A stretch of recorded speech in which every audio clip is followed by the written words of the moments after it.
c'est parti pour le parc de Yellowstone, où nous avons vu les Big Five, les 5 grands, c'est-à-dire les loups, les wapitis, les bisons, les élans et les ours.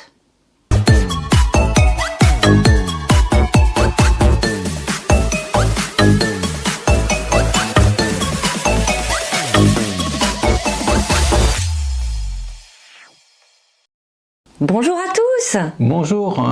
Alors il y en a beaucoup qui l'attendaient cette vidéo sur le parc de Yellowstone. Oui, ben on a commencé la semaine dernière et puis là on continue. Et on continue sur la mode d'un safari, sur le mode pardon d'un safari. Et il est clair dans notre esprit que cette expérience que nous avons vécue à Yellowstone, on était venu spécialement pour faire des photos et des vidéos animalières, nous rappelait beaucoup notre expérience au Botswana, en Namibie et surtout en Afrique du Sud. Et c'est, en termes de genre, ça présente un défi supplémentaire en tant que vidéaste. Et on va procéder après réflexion d'une manière un peu différente de notre habitude. D'habitude, nous procédons de la manière suivante, nous faisons une interview générale sur la base du souvenir qu'on a gardé de la semaine écoulée, et puis ensuite on fait un habillage avec les photos et les vidéos qu'on peut avoir prises à cette occasion. Et là on va faire l'inverse, c'est-à-dire que on va principalement aligner les différentes séquences vidéo sélectionnées, celles qui nous ont paru les plus intéressantes, et notamment celles qui montrent des scènes de vie, et on va les commenter en direct, presque à la manière du commentaire d'un match de sport. Et on n'a pas retenu une sélection ni chronologique ni thématique, mais plutôt un mélange des deux, parce que ça nous a semblé moins lassant, ça nous a semblé aussi plus représentatif de ce qu'on a vraiment vécu, et donc en espérant que ce soit aussi plus intéressant pour vous, que vous partagiez mieux notre vécu de ce moment-là. Alors tout ce qu'on va vous montrer se passe dans le parc de Yellowstone. Yellowstone, c'est un immense parc, le plus grand, enfin le plus ancien, et l'un des plus grands parcs nationaux américains. Il est à cheval sur 3 États, le Wyoming principalement, très principalement, un petit peu l'Idaho je crois, oui, et le Montana. Et le Montana tout à fait au nord. Et d'ailleurs nous, on était basé au Montana techniquement parce on partait de la ville de Gardiner et on parcourait tous les jours le petit segment de route qui nous permettait de nous retrouver en plein milieu des animaux. Et c'est là qu'on vous emmène aujourd'hui. Allez, on y va. Donc nous disparaissons maintenant complètement de l'image et on vous laisse sur les séquences filmées. Notre parcours à Yellowstone commence tous les jours, ou presque par le passage de la fameuse arche historique qui marque l'entrée du parc, après quoi nous montons par une petite route sinueuse de montagne. Et ce qu'on trouve rapidement, ce sont des ours dès le départ. À vrai dire, on a vu, et à plusieurs reprises, une ours qui était bien connue des rangers du parc et qui était attendue là par des dizaines de photographes tous les jours.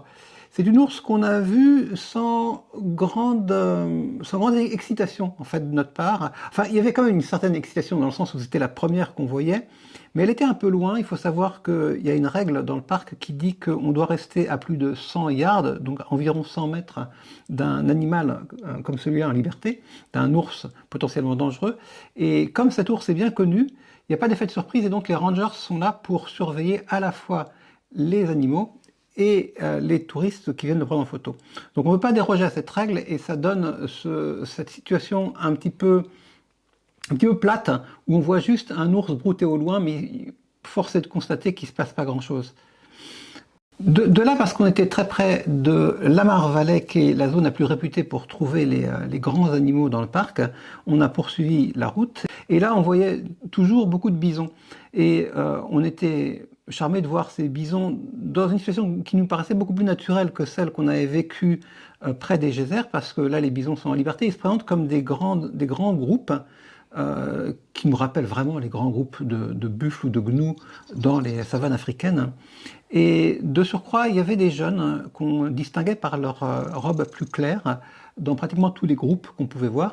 Et donc, c'était amusant. On voyait aussi les jeunes bisons se charger un petit peu les uns les autres, les adultes plus responsables accompagnaient les petits par exemple lors de la traversée des routes devant les voitures qui cèdent toujours la priorité aux animaux, ou presque toujours la priorité aux animaux. Et donc ça a fait partie un petit peu de notre vie quotidienne. Les bisons se dirigent un peu comme les grands groupes de ruminants, on a l'impression qu'ils sont en phase de migration. Alors c'est une migration circulaire qui est assez faible, puisqu'en fait elle se produit toujours dans l'enceinte de Yellowstone ou presque, mais enfin on retrouve ce genre de situation de mobilité de groupe. Et puis, c'est là, à peu près, à quelques centaines de mètres près, qu'on est tombé sur la première scène d'action véritablement qui nous a attirés, au sens où il se passait quelque chose, c'est un peu comme dans un film d'action. Et cette scène a mis aux prises un ours qui était là sur une vieille carcasse et des coyotes que l'ours chassait en fait pour pouvoir faire son repas tranquillement. La luminosité était très grise parce que c'était en soirée, le ciel était couvert. Donc les images sont pas formidables, mais en tout cas elles nous ont familiarisés avec ce genre de scènes finalement assez fréquentes qui nous ont aussi rappelé un peu la savane africaine, et où on a un prédateur dominant, donc ce qu'on appelle un super prédateur, celui qui est tout à fait en haut de la chaîne alimentaire, dont la vie n'est pas si facile qu'il paraît, parce qu'il doit en permanence se défendre. Alors il est beaucoup plus fort que le coyote, il n'y a même pas de risque d'affrontement, mais il doit quand même veiller au grain, il ne peut pas laisser sa carcasse trop longtemps sans surveillance, parce que sinon d'autres carnassiers vont venir la lui chipper. Et à partir de là, ce qui s'est passé, c'est qu'il y a eu un changement de météo, c'est-à-dire que la neige s'est mise à tomber, elle s'est mise à tomber relativement drue. Avant, on avait un ciel couvert et variable, mais là, on a eu vraiment une averse de neige, et donc ça a modifié le paysage. Ça l'a modifié dans un sens qui n'était pas entièrement négatif d'ailleurs, parce qu'on a trouvé que c'était très beau. Oui, c'était très très joli. Et un peu féerique de voir, par exemple, les bisons sous la neige. Et puis c'est aussi une partie de leur vie, et non seulement il s'est mis à neiger, mais on tendait à finir nos safaris quotidiens assez tard, et donc on avait des lumières de fin de journée, des lumières très, très sombres et très bleues. Et certes c'était assez beau du point de vue du paysage, mais les prises de vue n'ont pas été très faciles, et un jour, lors de, précisément dans cette situation de neige et crépuscule, on a quand même aperçu un ours. Et on a beaucoup aimé cette scène, parce que c'est peut-être la plus graphique de toutes, celle qu'on a vécue, même si ça n'a pas été la plus spectaculaire en termes d'action, donc on la classe quand même comme une des scènes qui nous ont marqués. Au détour d'une route, donc, on entreaperçoit, et on était absolument seul, un ours. Et il était tellement tard que tous les véhicules ou presque étaient rentrés. Et donc cet ours, il était que pour nous. Au contraire de ce qu'on avait vécu auparavant sur les autres scènes où on était entouré d'autres visiteurs. Et là, on a eu la chance aussi d'avoir une petite route de traverse par rapport à la route principale. Et donc on a pu s'engager sur cette route. On s'est dit, c'est sûr, il va ressortir par là. Voilà, on a juste anticipé la trajectoire, et ça, c'est l'habitude aussi de l'Afrique. On a lu le comportement de l'animal, et on s'est dit, il doit repasser logiquement par là. Et c'est exactement ce qui s'est produit.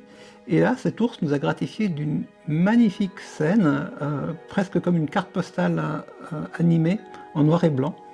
Il y a des jours où, émotionnellement, c'est excessivement fort. Pardon pour le look, hein, mais il neige derrière moi. On est à Yellowstone, il est 21h. On est tout seul. On a trouvé un ours noir. Vous le voyez pas bien, hein? Il est là. Et maintenant, je vais au mieux vous le montrer. On n'est pas du genre peureux, mais là il s'agit quand même d'ours, donc on a eu tendance à vouloir le voir bien avec la neige. C'était pas si facile que ça derrière la vitre, donc Magneux a ouvert sa vitre et il s'est approché, mais vraiment tout près d'Oscar, donc j'ai dû freiner Manu dans ses ardeurs de photographe.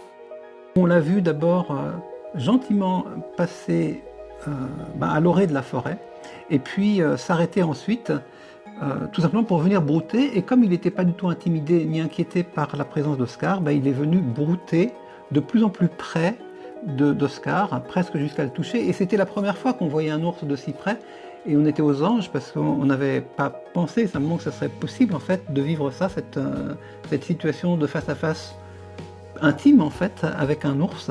Il était si près qu'on entendait à la fois l'ours brouter et la neige tomber, ce qui est quand même un cas assez exceptionnel. Et donc on a été vraiment marqués par le souvenir de cette scène qui était vraiment remarquable pour nous.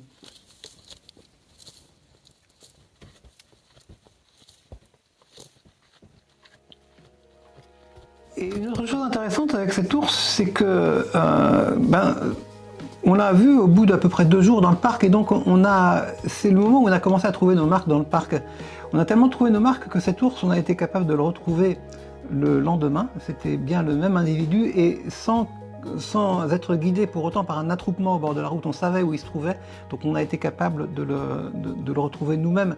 Et donc on s'est dit, ça y est, on a compris au moins un petit aspect du fonctionnement du parc, et on a mis cette expérience à profit ensuite sur les jours suivants pour être capable de mieux prendre nos marques, de mieux comprendre comment tout fonctionnait, et donc de retrouver les groupes d'animaux qui nous intéressaient. Et on va continuer dans une scène d'ours, qui est la 3e scène qu'on vous propose. C'est une scène qui cette fois s'organise autour d'un ours noir, donc on voit bien qu'il est là, c'est indiscutable qu'il est noir, et il a pourtant, vous pourrez remarquer une petite marque un peu fauve sur le côté. Et cet ours, il nous a intrigués, il était assez facile à voir au bord de la route, donc pas de mérite particulier de notre part. D'autres visiteurs d'ailleurs l'avaient repéré, et donc il y avait un certain nombre de voitures qui étaient là. Et on s'est donc organisé tranquillement pour pouvoir l'observer pendant plusieurs dizaines de minutes, et peut-être même plusieurs heures. Hein. Oui. Et au début, on était surtout intrigués par le fait que, un petit peu comme dans certains dessins animés d'enfance, l'ours, on a l'impression qu'il cherchait un peu du miel. En fait, Comme il Ouais. cherchait des insectes. Il cherchait des insectes sans doute, et donc il a essayé de les trouver dans un rondin qui faisait rouler un petit peu au point de s'effaroucher lui-même. Puis on le voyait vivre sa vie comme ça dans la clairière avoisinante, parce qu'il y avait des arbres derrière, et soudain on a vu une petite chose qui apparaissait dans le lointain, et on s'est dit, mais voilà, c'est pas un ours, c'est une ours, et il y a les petits qui sont derrière. Et on a été surpris parce que les oursons, on ne les avait pas vus au départ, ils étaient assez bien cachés, et à partir du moment où on a su qu'ils étaient là, alors du moins qu'il était là, puisqu'il y avait un petit ourson, on a commencé à faire très attention à tout le comportement de la mère ours, et on a vu avec quel soin elle faisait attention à son petit, et elle pouvait jouer avec lui, elle pouvait à l'occasion l'allaiter, et soudain on a vu que il n'y avait pas simplement un ourson, il y avait 2 oursons. Et là, on a commencé à se familiariser avec cette petite famille qu'on a revue ensuite à plusieurs reprises. On l'a revue 3 ou 4 jours consécutifs. Et surtout, on a vu à quel point les ours, du moins ces ours noirs dans ce parc à ce moment-là, avaient besoin des arbres dans leur vie quotidienne. Parce qu'ils passent très souvent leur vie au pied des arbres. Et surtout, singulièrement, les oursons passent leur vie à grimper sur les arbres. Et on le voit parfois sur des troncs assez imposants. Ils grimpent presque à la verticale. Et ils se servent très bien de leurs griffes, des pattes avant pour pouvoir se mouvoir. Mais ils grimpent aussi très facilement tout en haut, au sommet des pins. Et on vous a fait une prise de vue qui n'est pas très intéressante parce qu'elle est super à contre-jour, mais elle montre bien à quel point les oursons sont parfois hauts, mais hauts. Oui. Et puis c'est comme les chatons, et puis c'est comme les petits, ça désobéit, donc ils se dépêchent de monter tout en haut, et puis après ils n'arrivent plus à descendre. Et la mère, tant que les oursons ne sont pas descendus, reste au pied et patiente. Puis ils arrivent toujours à descendre, mais parfois ça prend des heures. Alors ils jouent dans les branches, et on les a jamais vus tomber des branches alors qu'elles étaient très flexibles. Parfois c'est moins une quand même. Ouais, alors ils doivent tomber, mais ils sont jamais tombés de haut, peut-être de 50 cm, mais c'était presque par jeu simplement. Sinon ils montrent une très grande habileté, on croirait presque des écureuils tellement ils sont habiles à aller sur les petites branches. Et puis alors même sur les toutes petites branches, ils chahutent, donc ils essaient de s'attraper, de se foutre des petits coups. Franchement, c'est adorable. D'abord, c'est super mignon, et en plus, c'est vrai que la mère ours montre une patience extraordinaire, hein, parce qu'elle doit elle-même se nourrir et même se surnourrir, puisqu'elle doit produire du lait ensuite pour allaiter ses petits. Elle a le temps de l'allaitement, elle a le temps de la surveillance, et parfois elle attend jusqu'à 1 heure que les petits soient plus que capables ça, de hein. descendre de tout en haut des arbres. Les photographes attendent en même temps qu'elle, d'ailleurs, c'est assez Et c'est puis assez là, amusant. franchement, enfin, on peut le dire, on a froid. Oui, bien Parce qu'il sûr. fait très froid, on reste plusieurs heures dehors, on a beau avoir toutes nos couches de damar, de vêtements techniques, les gants, les bonnets. Enfin, je me souviens qu'on avait quand même les doigts gelés, le bout du nez gelé. Ouais. Mais le spectacle était tellement prenant que il était hors de question d'aller se mettre au chaud. Donc tant qu'on pouvait voir ces petits oursons, ben, on restait sur ces scènes-là. Voilà, et en tout cas, cette petite famille d'ours nous est devenue vraiment familière au fur et à mesure des jours qui passaient. Et on savait que si on retournait à cet endroit du parc où on savait qu'ils se trouvaient, eh ben on les retrouverait, on avait presque 3 chances sur 4 de les retrouver par là. Donc il n'y avait pas, on va dire, le plaisir de la découverte, la surprise de la découverte. On était quand même Mais drôlement non, contents. il y avait le plaisir de l'observation, il n'y avait pas le plaisir de la découverte de quelque chose de nouveau. C'était pas quelque chose de nouveau, mais tous les jours on y retournait, et quand on les voyait, on se disait ouais, on les a trouvés. Et parfois il y avait personne.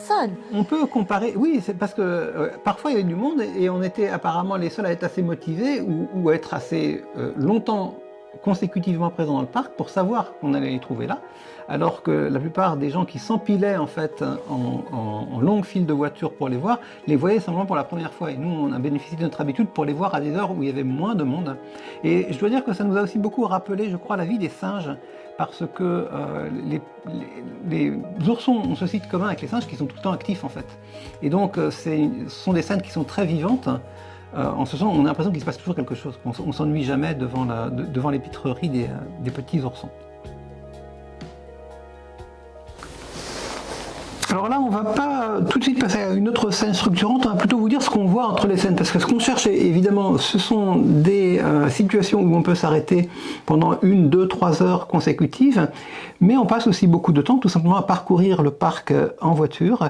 Et dans ce cas-là, qu'est-ce qu'on voit habituellement? Alors, habituellement, il ne faut peut-être pas exagérer, mais qu'est-ce qu'on voit parfois? Eh bien, on voit des coyotes, parce que les coyotes sont assez présents dans le parc, et ils ont toujours cette attitude assez propre aux canidés. Ils guettent, ils trottent beaucoup, ils chassent, ils sont à l'affût de la moindre petite friandise. On voit aussi quelques cervidés, alors on a parfois un peu de mal à les identifier. Ici, ce sont des femelles bighorn, je pense. Et on voit quand même des ours, alors on en a vu peut-être, je ne sais pas combien d'individus différents on a vu dans le parc, mais on voit une assez grande variété d'ours parce que on voit par exemple ici un gros ours noir, celui-ci on l'a vu, on était presque seul, on était au bon endroit au bon moment. Celui-ci c'est, je pense, très probablement un mâle solitaire, il n'y a pas de petit qui est à côté. On voit quand même qu'il est très trapu, hein. On voit que là il n'a pas de problème de famine. Par contre, il doit passer énormément de temps, surtout à cette saison, à s'alimenter, ou on pourrait dire à se réalimenter, parce qu'il sort d'hibernation. Alors il est sorti depuis quelques semaines déjà, mais il doit ingurgiter un nombre de calories vraiment très substantiel pour d'abord passer l'été, puis ensuite plus tard pour accumuler de la graisse avant l'hiver. Et d'autres ours peuplent aussi le parc. On voit là des ours bruns, leur pelage est beaucoup plus clair. Et ce sont des ours qui sont similaires à ceux qu'on verra plus tard en Alaska. Simplement, ils sont de plus petite taille. On les appelle pas tellement grizzly à cet endroit-là, on les appelle plutôt ours bruns, mais c'est bien de la même espèce qu'il s'agit. On les reconnaît parce qu'ils ont une bosse sur le dos. Oui, au niveau des épaules, ils sont plus bossus, il y a d'autres petites différences morphologiques. Et là, on les voit parfois solitaires, parfois par groupe. Souvent, quand ils sont en groupe, ce sont des individus un peu plus jeunes. On a vu par exemple 2 frères, on a vu aussi une mère avec son petit qui était déjà adolescent. Et puis, on a vu par exemple le long d'un coteau, en train de déguster une carcasse, un plus gros individu, voilà, qui était là à se nourrir de la carcasse.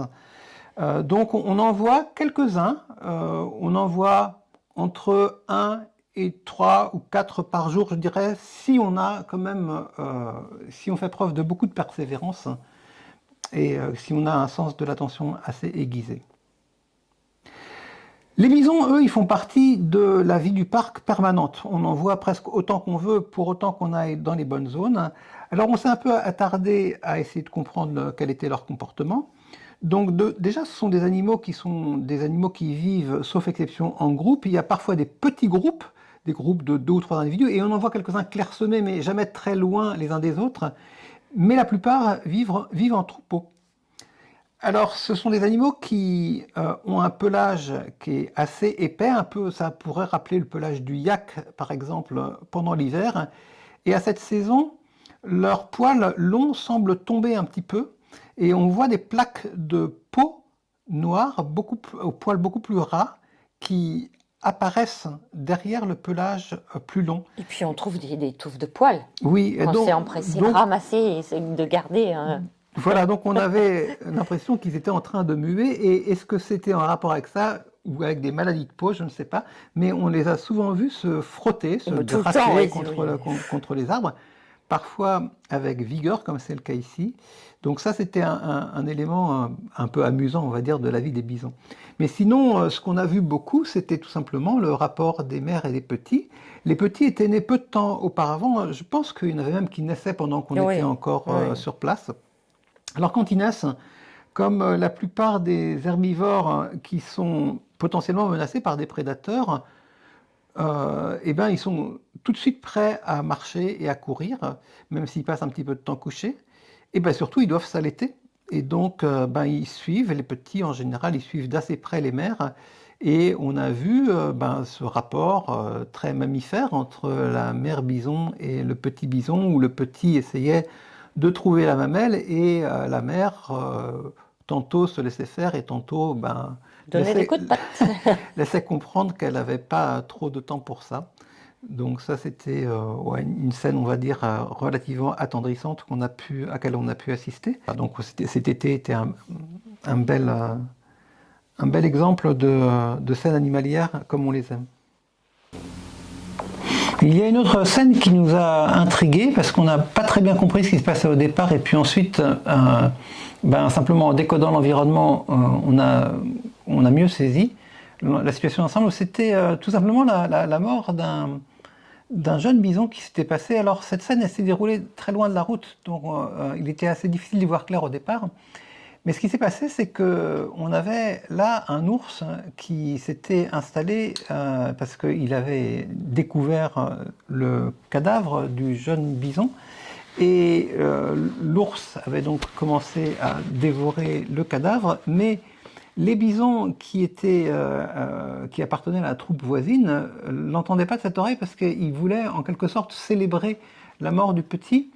Et donc ils se sont progressivement réimposés. Et on a vu au départ les bisons s'agréger en un groupe assez compact, mais qui gardait ses distances par rapport à l'ours. Il a suffi que quelques jeunes individus un peu plus robustes, sans doute des jeunes mâles adultes, on suppose en tout cas, viennent s'agréger encore davantage à la troupe qui était là, pour que, encouragés par le nombre, les bisons s'avancent vers la dépouille du jeune bison et finissent par faire reculer l'ours, puis ces bisons ont entouré le jeune bison mort et ont donné le sentiment de se recueillir un moment avec lui. Et puis l'ours restait dans les parages, il a réavancé un petit peu. Et il y a eu une sorte de pas de deux, une sorte de balai entre l'ours et les bisons qui ont alternativement reculé et avancé. Et puis c'était assez triste à voir. Ah oui, oui. Toute la troupe de bisons a fini par reculer un peu davantage, au point que l'ours a pu venir se réinstaller et finir son festin, pendant que, tout à fait à la fin, les bisons ont fini par abandonner définitivement la scène et par partir. C'était triste parce que on voyait vraiment qu'ils marchaient comme s'ils portaient tout le malheur du monde sur leurs épaules. Ils avaient tous la tête baissée, ils marchaient doucement.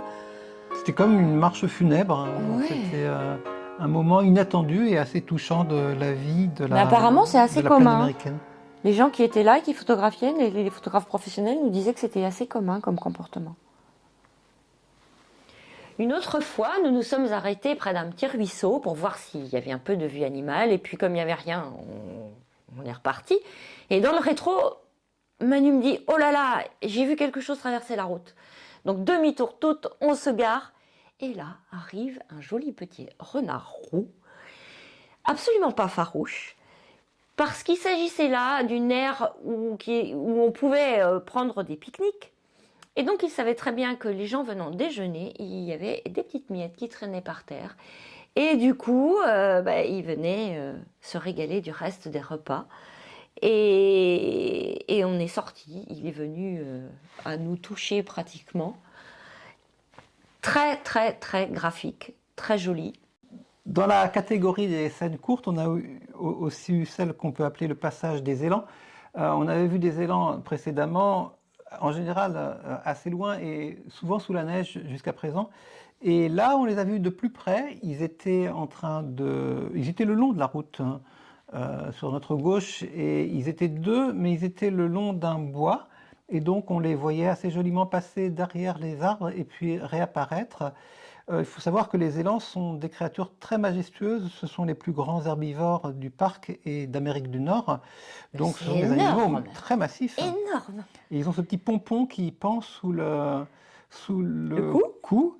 Et ces bois naissants, en l'occurrence, parce qu'on est encore au début de la saison et les bois ne sont pas entièrement formés. Donc, c'était une très jolie scène, simplement liée à la majesté de l'animal en lui-même.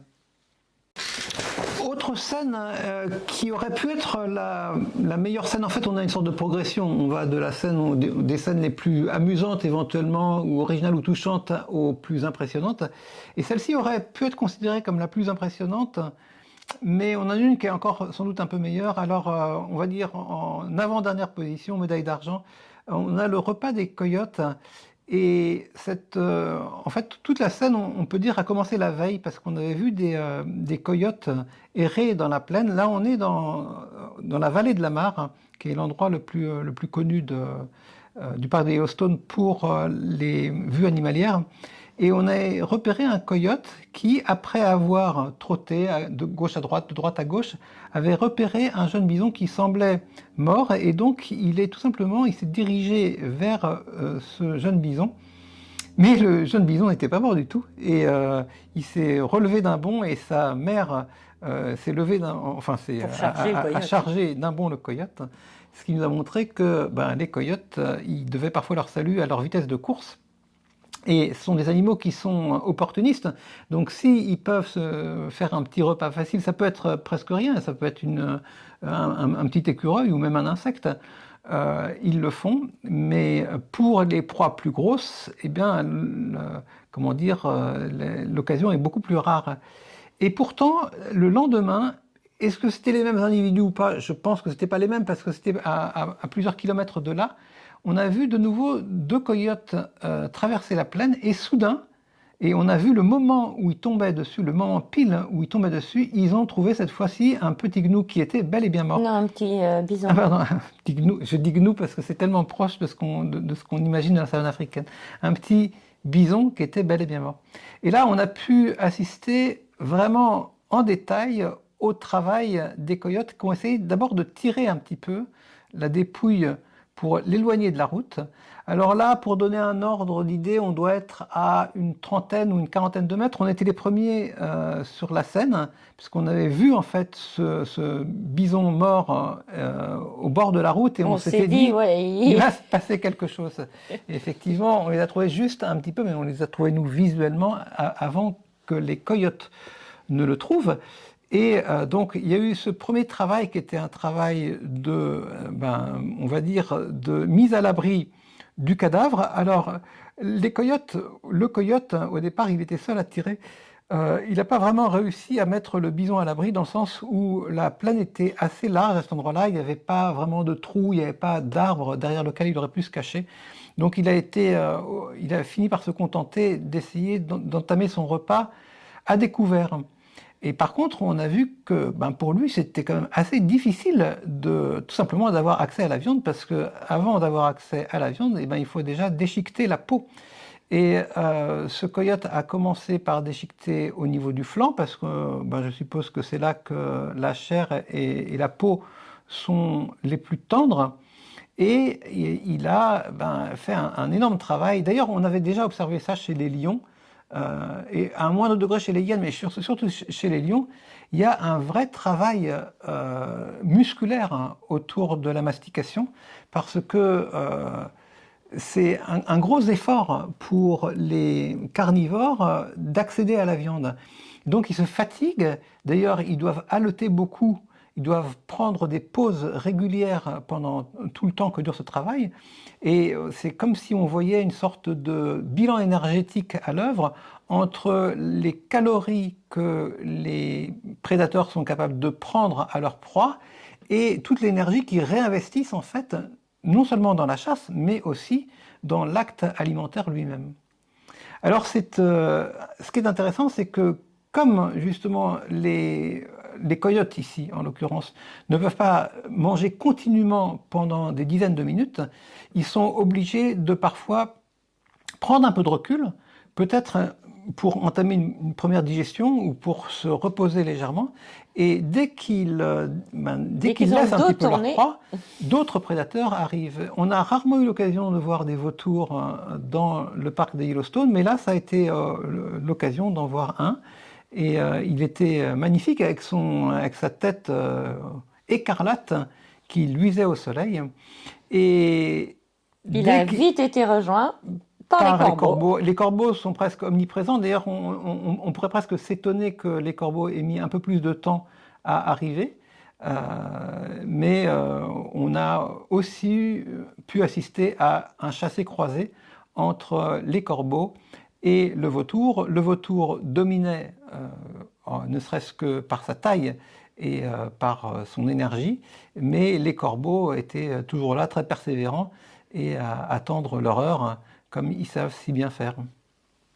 Et puis la scène s'est poursuivie tout simplement par le retour du coyote, et peut-être qu'aussi il y a une sorte d'alternance entre les prédateurs qui bénéficient à chacun d'entre eux, parce que ce qu'on a pu observer, c'est que lors du deuxième passage, eh bien, l'orifice qui permettait d'accéder aux entrailles et à la viande était déjà beaucoup plus large, et que de ce fait, le coyote pouvait glisser davantage sa tête à l'intérieur.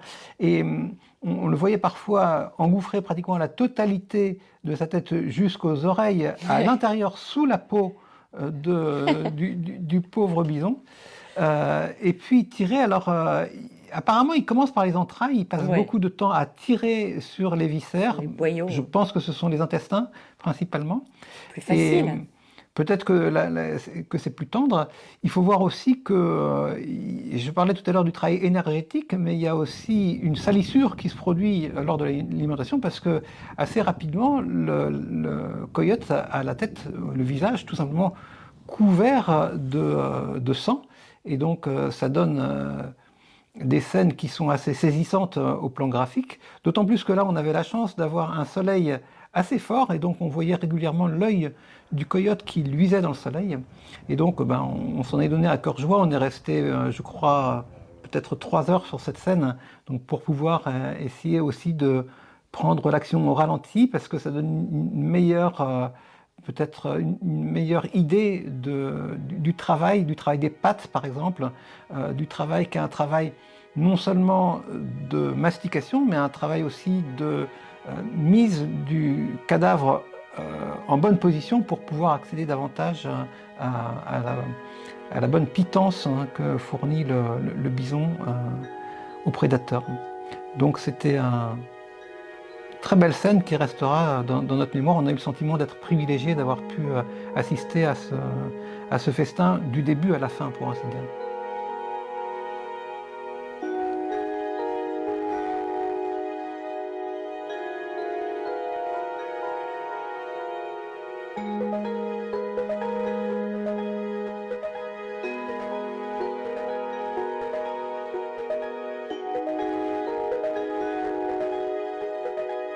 Et la scène qui nous a paru la meilleure, celle qui mérite la médaille d'or à nos yeux, c'est une scène qui a mis aux prises plusieurs animaux en succession.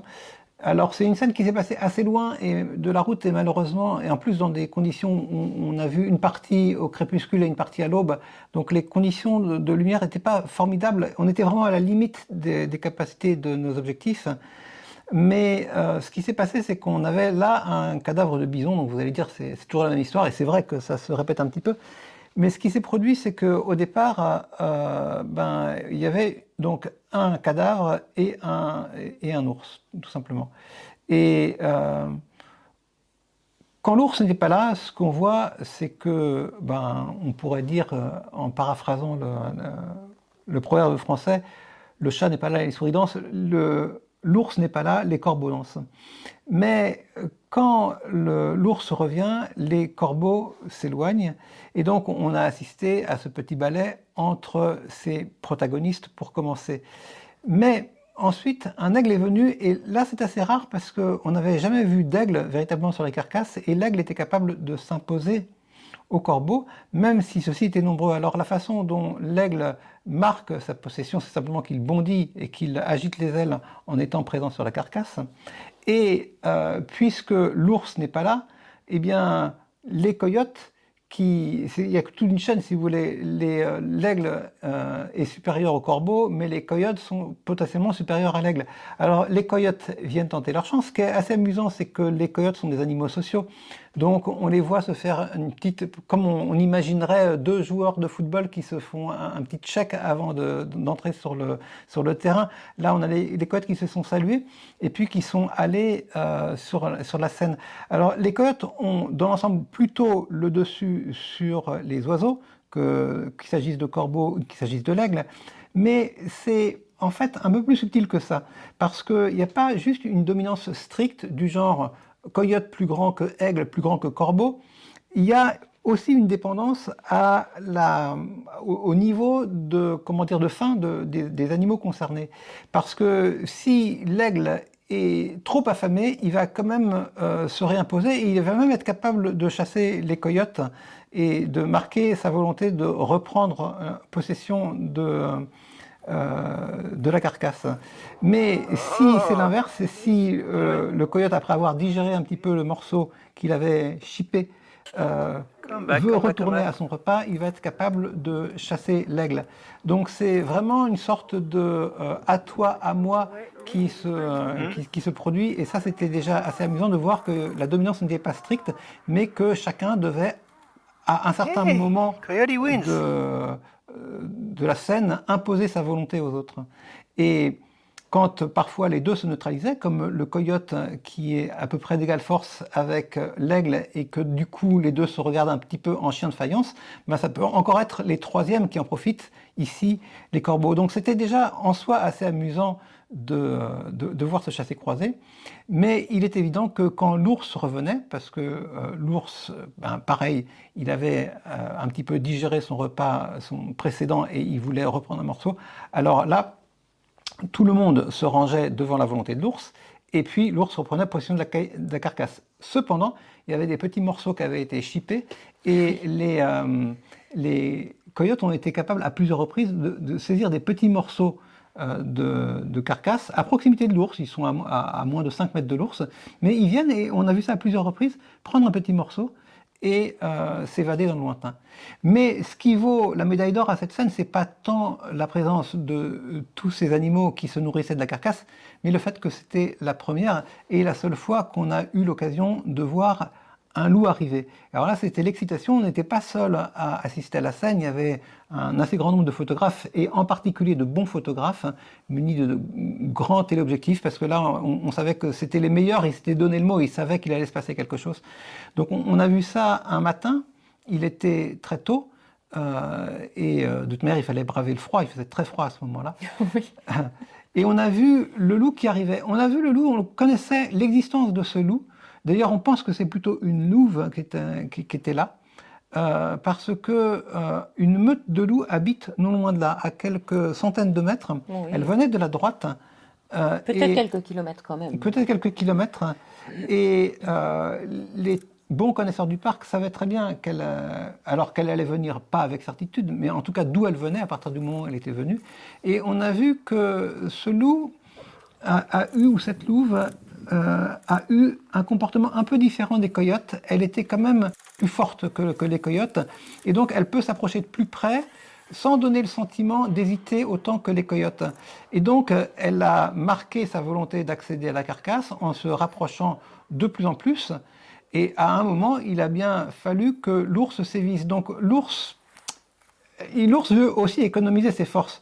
Donc au moment où la louve s'est rapprochée, il s'est simplement mis sur la carcasse pendant un moment. Il s'est mis Et puis complètement ensuite, dessus. il s'est interposé entre la carcasse et la louve pour l'empêcher d'accéder à la carcasse. Mais la louve, elle était quand même motivée par la faim, et elle avait peut-être des louveteaux à nourrir, parce qu'on sait qu'il y avait des louveteaux dans la meute, La grotte là-haut. un peu plus haut. Et donc elle a fini par se dire qu'il fallait vraiment qu'elle tente sa chance, et à un moment, elle s'est rapprochée tant de l'ours que la confrontation est devenue un peu Inévitable. Alors ça ne s'est pas passé immédiatement. Elle était d'abord repartie dans le lointain. Oui, oui, elle fait comme si elle s'en va. Voilà, elle attend un petit peu son tour, mais il se trouve qu'à un moment donné, l'ours lui-même, eh ben, il était parti. Alors pourquoi est-ce qu'il part, l'ours? On ne sait pas très bien. Est-ce qu'il va se reposer? Mais pourquoi il ne se repose pas juste à côté? Il lui arrive de le faire, mais pas toujours. Et toujours est-il qu'à un moment donné, l'ours était parti. Et donc la louve a pu se nourrir à peu près tranquillement pendant quelques secondes ou quelques dizaines de secondes. Jusqu'à ce qu'il L'ours s'en était rende parti compte. sur la gauche. Et là, l'ours n'a pas du tout entendu cette oreille, et on a entendu une clameur parmi les photographes qui étaient là, qui disaient « l'ours revient, l'ours revient ». Et effectivement, on l'a vu surgir de la gauche. Alors là, j'étais un peu excité en tant que vidéaste, et donc la prise de vue n'est pas très bonne parce que je ne savais pas exactement comment cadrer la scène, mais c'était le moment de plus grande tension. On a vu l'ours revenir en courant pour chasser le loup, et donc là, on a affaire à deux prédateurs de haut niveau, et on a pensé que le loup allait revenir. Et je crois qu'il était à deux doigts de le faire, mais il connaît sa force relative à celle de l'ours, et donc il n'a pas osé tout à fait. Mais il a forcé, en tout cas, l'ours à 2 ou 3 charges consécutives, et pour nous, c'était vraiment un moment assez excitant. Et on a appris de la part des photographes professionnels qui étaient là avec nous, et de ceux qui viennent littéralement des semaines ou des mois chaque année, que c'était quand même une scène assez rare. Alors, certes, on ne l'a pas vu de très près, mais on l'a vu en tout cas dans toute sa splendeur, au soleil du matin qui s'était levé pour l'occasion. Et donc pour nous, ça restera un moment très marquant de notre visite du parc de Yellowstone.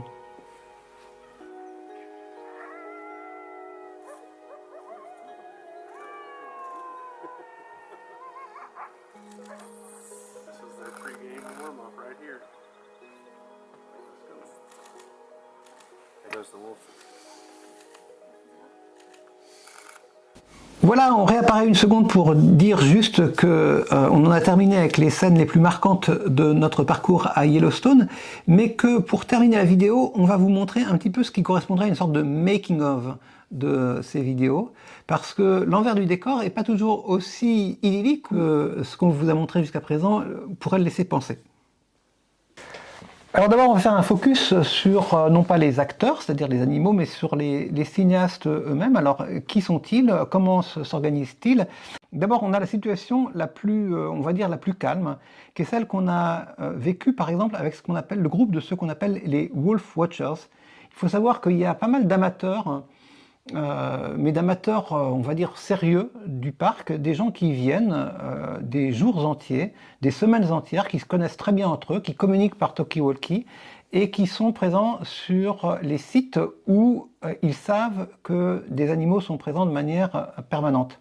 Donc on a par exemple les Wolf Watchers qui sont à peu près à 2 km, rendez-vous compte, à 2 km de la meute de loups, et ils les surveillent. Et ils les surveillent très calmement avec leur café, leur binoculaire. Ils font très rarement des photos. Et eux, ce sont des gens qui sont vraiment très calmes et très respectueux. Mais le plus souvent, une scène animalière, ça va être le long d'une route où des photographes et des gens qui le sont moins, c'est-à-dire des gens qui ont moins l'expérience, peuvent cohabiter. Alors on a quand même un grand nombre de trépieds et de grands téléobjectifs qui sont là. mais ça se passe assez bien quand on est le long d'une grande route où on peut se garer facilement. Il faut noter qu'on peut parcourir le parc à pied dans bien des cas, on ne doit pas s'approcher trop près des animaux, mais ça donne l'occasion parfois d'approcher quand même les animaux, surtout les animaux qui ne sont pas dangereux, d'assez près, et ça c'est assez plaisant et différent de ce qu'on vit en Afrique. Le côté, je prends des photographies à pied, ou en tout cas en sortant de mon véhicule. Alors, il y a quand même les rangers qui sont là et qui font la loi hein, et qui nous interdisent, c'est normal, de nous approcher trop près. Quand il y a une femelle avec son petit, tout de suite, ils nous demandent de nous reculer et tout le monde obéit relativement bien. Oui. Alors là, on voit une scène sur laquelle il y a beaucoup de voitures, parce que c'était une scène avec, une carcasse, tout simplement à disposition, que les gens connaissaient. Donc on voit qu'il y a quand même plusieurs dizaines de voitures, et c'est parfois... ça casse un petit peu, on va dire, le rapport naturel qu'on peut avoir au spectacle. Et on est hors saison. Et on est hors saison, et là on est en général à une centaine de mètres de la scène. Mais il y a parfois encore plus chaotique quand la même scène se produit au bord d'une route où on ne peut pas se garer. Alors là c'est un peu n'importe quoi, certains se garent quand même, d'autres essayent de prendre des photos directement de leur voiture, et ça peut franchement être un peu démoralisant. Mais nous, ce qu'on a essayé de faire, c'est tout simplement d'attendre que les congestions se défassent, parce que bien souvent les animaux reviennent, ou ils ont disparu un moment derrière les arbres, et puis ils vont réapparaître une fois que les voitures seront parties. Donc on a quand même eu ce privilège parfois de pouvoir sortir de notre voiture et de vivre des relations pas vraiment en solo, ou si parfois d'ailleurs en solo complet, et en étant à l'extérieur aussi bien avec des ours, parfois à un peu moins de 100 mètres, parce qu'on était en mesure d'estimer que la sécurité le permettait. Mais on peut aussi se tourner du côté non pas tellement des cinéastes ou des réalisateurs, mais des acteurs eux-mêmes, parce que les animaux doivent s'adapter à cette situation où ils ont parfois des files de voitures comme ça qui s'accumulent, et ils doivent apprendre à vivre avec. Alors on voit là une scène, la fameuse scène de la mère ours avec ses deux oursons, qu'on a bien connue parce qu'on savait exactement où elle se produisait, et vous voyez que la scène a été matérialisée par les rangers au moyen de balises qui étaient posées le long de la route. Alors c'est pas très joli pour les photos, mais au moins ça a le mérite d'être clair. Et les ours ne semblent pas trop perturbés, presque moins que les photographes d'ailleurs, mais ils vivent par la depuis qu'ils situation. sont tout petits, cette situation. Et hein. on voit à quel point la mère ours a été capable non seulement de s'accommoder des véhicules, mais pratiquement de faire la police vis-à-vis des véhicules. Elle leur apprend à traverser. Et surtout, exactement, c'est ça, d'apprendre. Il y a une dimension d'apprentissage qui est presque évident. Aux oursons à prendre possession de la route, alors avec prudence parce qu'elle va regarder à droite, à gauche, mais une fois qu'elle sait que les véhicules sont à l'arrêt, eh bien c'est avec une relative tranquillité qu'elle peut marcher sur le macadam, prendre soin de ses petits, et le macadam devient presque une aire de jeu possible pour les petits qui, alors là on voit quand même qu'ils sont assez obéissants, hein. Ils sont pas loin de la mer, mais ils peuvent à l'occasion s'arrêter, gambader, jouer un petit peu, se bagarrer sur la route, et la mer va toujours être présente, en tout cas lors des traversées. Donc moi ça m'a vraiment fait penser aux contractuels de police qui sont à la sortie des écoles et qui règlent la circulation. Mais on voit à quel point la mer a été capable de faire presque des allers-retours sur la route, simplement pour bien s'imprégner de la situation. Elle hume souvent aussi, et les petits apprennent par mimétisme à faire pareil. Donc il y a une certaine familiarisation des animaux avec la présence des hommes, des photographes et surtout des voitures dans leur zone de vie.